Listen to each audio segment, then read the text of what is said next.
+2 தேர்வு முடிஞ்சாச்சு. காலேஜில் சேர்றதுக்கு 6 மாதம் டைம் இருக்கு. இந்த 6 மாத காலத்தில் நீங்கள் என்ன செய்றீங்க, என்ன செய்யலை, அதன் அடிப்படையில் உங்கள் எதிர்காலம் அமைய போகுது. இந்த 6 மாத காலத்தை ரொம்ப பயனுள்ளதாக மாற்றி ஒரு வாழ்க்கையில் ஒரு மிகப்பெரிய புரட்சியை உங்களுக்கு ஏற்படுத்த முடியும். நீங்கள் உலக விஷயங்கள் தெரிந்து கொள்வதற்கு 1 மணி நேரம் செய்தித்தாள் படிக்கலாம். English news paper, Tamil news paper படிக்கலாம்.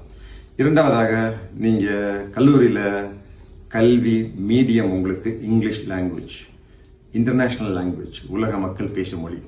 அதில் புலமை பெறுவதற்கு நீங்கள் நிறைய கதை புத்தகத்தை படிக்கலாம்.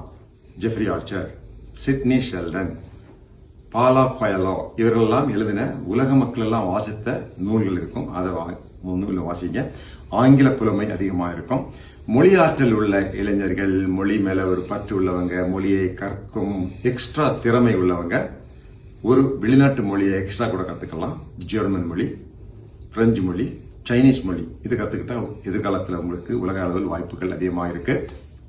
எல்லாத்துக்கும் மேலாக நீங்கள் ப்ராப்ளம் சால்விங் எபிலிட்டி, கணிதம், கணக்கு திறமை, அக்கவுண்டிங் கேப்பபிலிட்டி இதை நீங்கள் வளர்த்துக்கிட்டீங்கன்னா பிற்காலத்தில் போட்டித் தேர்வுகள், IAS போட்டித் தேர்வில் CSAT இருக்குது. MBA இந்தியன் இன்ஸ்டிடியூட் ஆஃப் மேனேஜ்மெண்ட்ல சேரணும்னா CAT எக்ஸாம் இருக்கு. வெளிநாடுகளுக்கு போறதுக்கு கூட ப்ராப்ளம் சால்விங் எபிலிட்டி உங்களுக்கு தேவைப்படுகிறது. அந்த ஸ்கில்ஸ் நீங்க இந்த 6 மாதத்துல வளர்த்துக்கிடலாம். இறுதியாக உடல் என்பது ரொம்ப முக்கியமானது, மனம் என்பது முக்கியம்.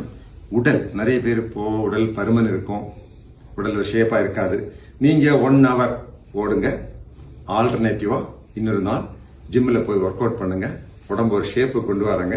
உங்களுக்கு நல்ல ஒரு கான்பிடன்ஸ் கிடைக்கும். அந்த கான்பிடன்ஸோட நீங்க போய் கல்லூரியில கால் எடுத்து வச்சிட்டீங்கன்னா கல்லூரியில முதல் செமஸ்டர்ல இருந்து உங்களுக்கு வெற்றி தான். நீங்க ஒரு வெற்றியாளன் என்கிற முறையில அந்த டிகிரி படிப்பை ரொம்ப சிறப்பா கான்பிடண்டா உங்களுக்கு படிச்சு உயர்ந்த இடத்துக்கு வர முடியும். இந்த விடுமுறை நாட்களை பயனுள்ள நாட்களாக மாற்றிக்கொள்ளுங்கள். All the best.